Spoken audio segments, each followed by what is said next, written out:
प्यारे हिमाचल वासियों, मेरा ओम प्रणाम। प्यारे हिमाचल वासियों,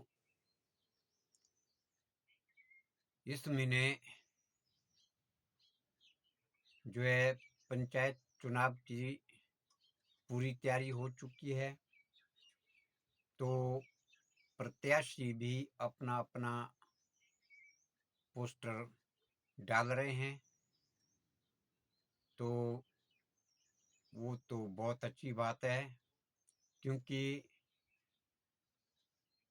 पंचायत भी बननी चाहिए। तो ग्राम पंचायत से अपने इलाके का विकास होता है। पंचायत के बगैर गांव का विकास नहीं होता है। परंतु जैसे हमारे हिमाचल प्रदेश में बीते 5 वर्षों में दुखद घटनाएं हुई है कि कई पंचायतों में भ्रष्टाचार के प्रति न्यूज़ें लगी है। तो भ्रष्टाचार एक ऐसा कलंक है जैसे इंसान के अंदर कैंसर लगता है। तो प्यारे भाई बहनों, जब भ्रष्टाचार होता है तो गांव का विकास नहीं होता है। जब सरकार सबके लिए वो पैसा देती है, जितने भी वोटर होते हैं वो पैसे सबके लिए होते हैं। जहां जहां भी गरीब जनता होती है उनके विकास के लिए वो पैसा आता है। परंतु दुख का कारण वो होता है जब वो पैसा किसी एक दो घर में लग जाता है। आम आदमी को वो पैसा नहीं मिलता है, और जो जरूरतमंद आदमी होते हैं वो गरीब के गरीब रह जाते हैं, क्योंकि उनको जब सरकारी योजनाओं का लाभ नहीं मिलता है तो विकास कहां से होगा। तो प्यारे भाई बहनों, वो तो 5 साल बीत चुकी है, परंतु आगे के लिए मेरा सभी प्रत्याशियों से निवेदन है कि इस बात का ध्यान रखें कि प्रत्याशी कैसा होना चाहिए, एक वार्ड पंच से लेकर बीडीसी मेंबर तक। प्यारे भाई बहनों, पंचायत चुनाव में पंचायत प्रतिनिधि वार्ड पंच से लेकर क्षेत्र पंचायत बीडीसी मेंबर सदस्य तक ईमानदार, पारदर्शी, जागरूक और विकास के प्रति समर्पित होने चाहिए। प्यारे भाई बहनों, उन्हें स्थानीय मुद्दों जैसे सड़क, पानी, शिक्षा, स्वास्थ्य की समझ जरूर होनी चाहिए, और सभी वर्गों के प्रति काम करने का समर्पण भी होना चाहिए। किसी भी प्रकार का किसी से भेदभाव नहीं होना चाहिए, और सभी कार्य को खुद करने की क्षमता होनी चाहिए। किसी दूसरे से पूछने की जरूरत ही ना पड़े, ऐसा प्रत्याशी होना चाहिए। और ग्राम सभा के प्रति जवाबदेही भी होनी चाहिए।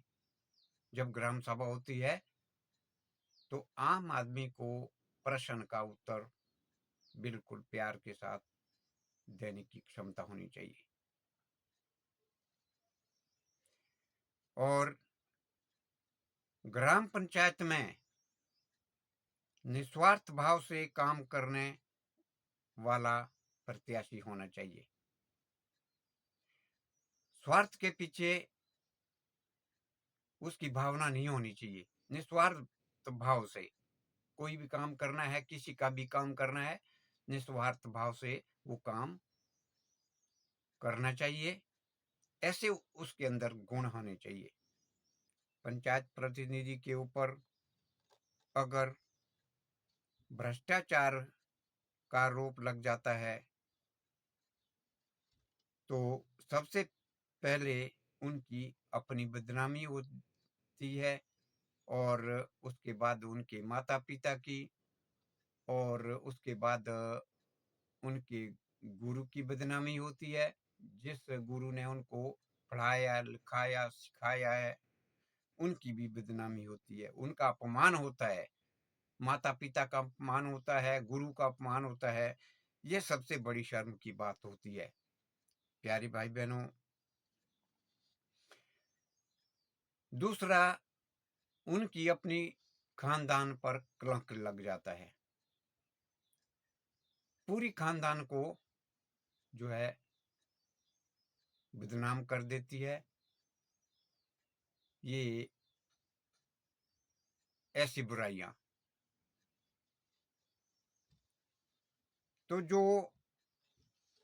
जीवन भर में वो कलंक लगता है, वो कभी नहीं मिटता है। एक बार भ्रष्टाचार का आरोप लग गया है वो कभी नहीं मिटता है। इससे बड़ी शर्म की बात कोई नहीं है।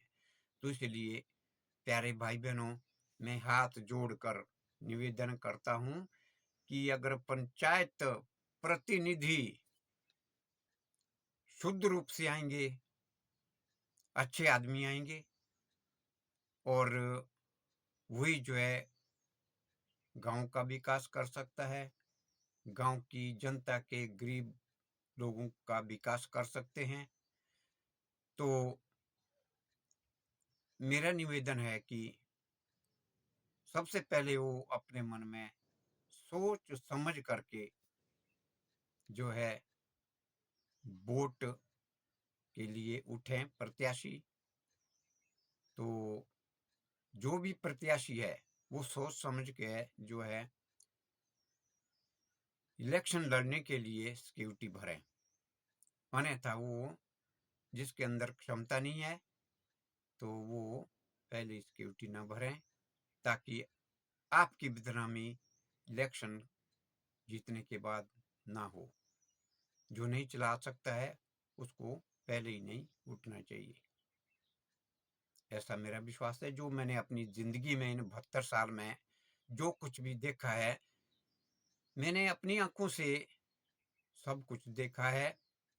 आजादी से लेकर जो जो कुछ भी हुआ है वो मुझे पूरा याद है। ऐसा नहीं कि मुझे पूरा याद नहीं है। तो विकास बहुत कुछ होना था, पर भ्रष्टाचार की वजह से उतना विकास नहीं हुआ, क्योंकि ये बुराइयां जो है एक नहीं पूरे भारत देश में है।